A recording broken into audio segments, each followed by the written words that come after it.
اللہ تعالیٰ نے قرآن مجید فرقان حمید میں ارشاد فرمایا ہے کہ فاسألوا اہل الذکر ان کنتم لا تعلمون۔ اگر تمہیں کسی بات کا علم نہ ہو تو اہل علم سے سوال کر لیا کرو، اہل ذکر سے پوچھ لیا کرو۔ سوال کرنا بڑا اچھا عمل ہے، لیکن سوال صرف ضرورت کے وقت اس سوال کو پوچھا جائے جس سے جہالت ختم ہو، انسان کے علم میں اضافہ ہو، اپنے شعور کو بلند کر کے مسئلے کو سیکھ کر پھر بندہ اس پر عمل کرنا شروع کر دے۔ نبی پاک صلی اللہ تعالی علیہ وسلم کے صحابہ حضور سے سوالات کرتے تھے۔ امت کو اجازت دی گئی ہے کہ وہ اپنے علماء سے، اہل علم سے، ذی شعور لوگوں سے مشاورت کرے، اور جس چیز کا علم نہیں ہے وہ اس شعبے کے ماہر سے جا کر اس کے متعلقہ وہ رائے لے۔ بہت زبردست مفتی بھی ہو، جید قسم کا عالم ہو، کتاب و سنت پر، سیرت پر، تصوف پر اس کی پوری دسترس بھی ہو، تو پھر بھی اسے حکم ہے کہ اگر وہ بیمار ہے تو وہ ڈاکٹر سے رجوع کرے، اس سے وہ سوال پوچھے، اپنی تسلی کرے اور اپنے حفظان صحت کے اصولوں کے مطابق وقت گزارے، لیکن وہ ضرورت کا، بے تکا نہیں، غلط نہیں، بحث کے لیے نہیں۔ نبی پاک صلی اللہ تعالی علیہ وسلم نے اس کی حوصلہ افزائی ان الفاظ کے ساتھ فرمائی ہے جو ابو داؤد شریف میں موجود ہیں۔ حضور علیہ الصلوۃ والسلام نے فرمایا کہ جہالت سے نجات حاصل کرنے کا ذریعہ سوال ہے۔ سوال پوچھو تاکہ تمہاری جہالت دور ہو جائے، لیکن اس کے کچھ قاعدے، کچھ ضابطے، کچھ اصول ہیں۔ ہمارے ہاں کچھ عرصے سے یہ رجحان ہوا ہے کہ ابحاث، کثرت سوالات، ایسی باتیں جن کا اس انسان سے جو سوال پوچھ رہا ہے دور دور تک کوئی تعلق ہی نہیں بنتا، بے معنی اور بے مقصد اور بے محل گفتگو، بے موقع باتیں، یہ رجحان پکڑتی جا رہی ہیں سوسائٹی کے اندر۔ ہر شخص کو تجزیہ نگار بنا دیا گیا ہے، ہر شخص کو عالم بنا دیا گیا ہے، ہر شخص کو ڈاکٹر ڈکلیئر کر دیا گیا ہے، ہر بندہ اپنی مرضی کی رائے دے رہا ہے۔ اس کا نقصان یہ ہوا ہے کہ ملک تیزی سے غیر مستحکم ہوتا چلا جا رہا ہے۔ بگڑتے، بکھرتے، ٹوٹتے خیالات، بہت زیادہ جب باتیں ہونے لگ جاتی ہیں، بہت زیادہ جب بحثیں ہونے لگ جاتی ہیں تو وہ نفرتوں کو جنم دیتی ہیں، وہ اذیت کا باعث بنتی ہیں۔ قرآن مجید فرقان حمید آپ دیکھیے تو سورہ بقرہ میں سے جو آیہ کریمہ میں نے آج تلاوت کی ہے خطبے میں، اس میں اللہ تعالیٰ نے فرمایا ام تریدون ان تسألوا رسولکم کما سئل موسیٰ من قبل، کیا تم میرے نبی پاک علیہ السلام سے بھی اسی طرح ہی سوال کرنا چاہتے ہو جس طرح حضرت موسیٰ کی قوم نے ان سے کیے تھے؟ جس طرح پہلے حضرت موسیٰ علیہ السلام سے سوال کیا گیا تھا، تم بھی میرے رسول سے اسی طرح سوال کرنے کا ارادہ رکھتے ہو؟ کبھی بنی اسرائیل والوں نے کہا کہ ہمیں پتھر سے پانی نکال کے دیا جائے، کبھی کہا کہ ہمیں کھانا من و سلوہ دیا جائے، کبھی کہا کہ ہم اس وقت مانیں گے جب رب کو اعلانیہ دیکھ لیں گے۔ کیا تم میرے رسول سے بھی اسی طرح ہی سوال جواب کرنا چاہتے ہو؟ ضرورت کے لیے سوال ضرور کریں، یہ پہلا ہی سپارہ ہے۔ حضرت موسیٰ علیہ السلام کا زمانہ مبارکہ ہے۔ ایک شخص نے اپنے کزن کو، اپنے چچا کے بیٹے کو، چچا زاد کو قتل کر دیا اور خود ہی اس کا مدعی بن کے حضرت موسیٰ کے پاس آیا کہ بتائیے جناب میرے اس بھائی کو کس نے قتل کیا ہے؟ حضرت موسیٰ نے ایک سادی سی بات کی، کیا فرمایا؟ وَإِذْ قَالَ مُوسَىٰ لِقَوْمِهِ إِنَّ اللَّهَ يَأْمُرُكُمْ أَن تَذْبَحُوا بَقَرَةً۔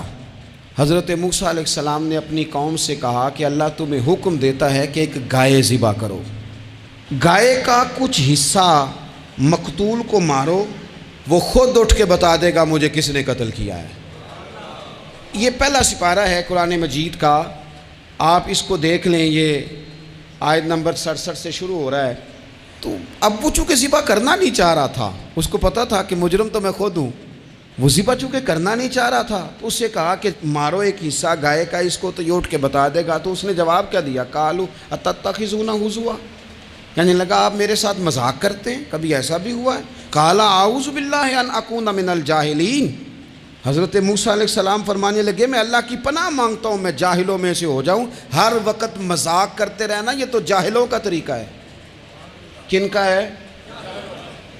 حضرت موسیٰ نے کہا ہے، قرآن پاک ہے، ہر وقت مذاق کرتے رہنا۔ خوش طبعی اور چیز ہے، مسکراتے رہنا، لیکن کسی کا مذاق ہر وقت اڑاتے رہنا کن کا طریقہ ہے؟ جاہلوں کا۔ جب کہا نہیں ذبح کرنی ہے تو اب ذرا دیکھیے کرنا نہیں نہ چاہ رہے، قالوا ادع لنا ربک یبین لنا ما ہی، کہنے لگے اے موسیٰ پھر آپ نہ رب سے دعا کریں کہ وہ ذرا کھول کے بتائے وہ گائیں کس طرح کی ہو۔ ارادہ نہیں نہ ذبح کرنے کا، آپ دعا کریں۔ قال انہ یقول انہا بقرۃ لا فارض ولا بکر، فرمایا کہ رب کہتا ہے وہ گائے نہ بوڑھی ہو نہ زیادہ بچیا ہو، عوان بین ذالک، ان کے درمیان ہو، یعنی جوان گائیں ہو۔ فافعلوا ما تؤمرون، کرو جس کا تمہیں حکم دیا جا رہا ہے۔ قالوا ادع لنا ربک یبین لنا ما لونھا، لو اگلی بات سن لو، کہنے لگے آپ دعا کریں رب سے کہ وہ کھول کے بتائے اس کا رنگ کس طرح کا ہو، رنگ بتائیں کس طرح کا ہو۔ قال انہ یقول انہا بقرۃ صفراء، فرمایا رب فرماتا ہے کہ صفراء رنگ کی ہو، یعنی گہرے زرد رنگ کی ہو۔ یہ رب فرماتا ہے اس طرح کی گائے ذبح کرو۔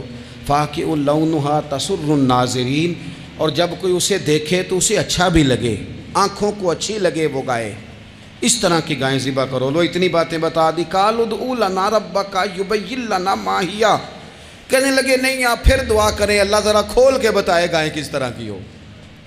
ان البقرہ تشابہ علینا، ہمیں ذرا گائیں پر شبہ پڑ گیا ہے کس طرح کی ذبح کرنی چاہیے۔ وَإِنَّا انشاءاللہ لمہتدون، اگر اللہ نے چاہا تو ضرور ہم ہدایت پا جائیں گے۔ پھر اللہ تعالیٰ نے فرمایا کہ قال انہ یقول انہا بقرۃ لا ذلول تثیر الارض، گائیں اس طرح کی ہو کہ وہ کبھی کھیتی میں نہ چلائی گئی ہو، یعنی اس کو کبھی کام نہ اس سے لیا گیا ہو۔ بیل کو لوگ لگاتے تھے نا، جو کام آج ٹریکٹر سے لیا جاتا ہے وہ گائے بیل سے لیا جاتا تھا، تو وہ کھیتی باڑی کے کام نہ اس کو لگایا گیا ہو۔ ولا تسقی الحرث، اور نہ اس سے پانی نکالا گیا ہو، نہ کھیت چلانے ہل چلانے میں لگائی گئی ہو، اور وہ جو کنواں ہوتا تھا جس کے گرد گائیں گھومتی تھی، تو کہا وہ بھی کام اس نے نہ کیا ہو گائے نے۔ مسلمۃ لا شیۃ فیہا، وہ ہر عیب سے پاک ہونی چاہیے۔ قالوا الآن جئت بالحق،